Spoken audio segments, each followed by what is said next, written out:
12મા ધોરણની પરીક્ષા શરૂ થઈ રહી છે. તમામ દીકરા દીકરીઓને હું હૃદયપૂર્વકની શુભકામના પાઠવું.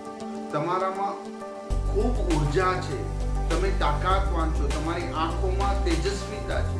તેજસ્વીતા સાથે તમે આ પરીક્ષાને ઉત્સવ તરીકે સ્વીકારશો.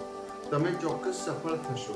ગયા વખતે પણ 10મા અને 12મામાં ખૂબ સારું પરિણામ પ્રાપ્ત કર્યું હતું, એનાથી પણ સારું આ વર્ષે પરિણામ પ્રાપ્ત થશે. તમે સફળતા માટે જન્મા છો.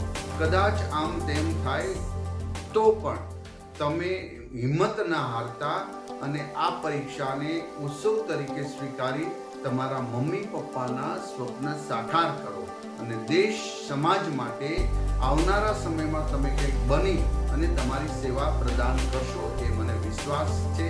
અસ્તુ.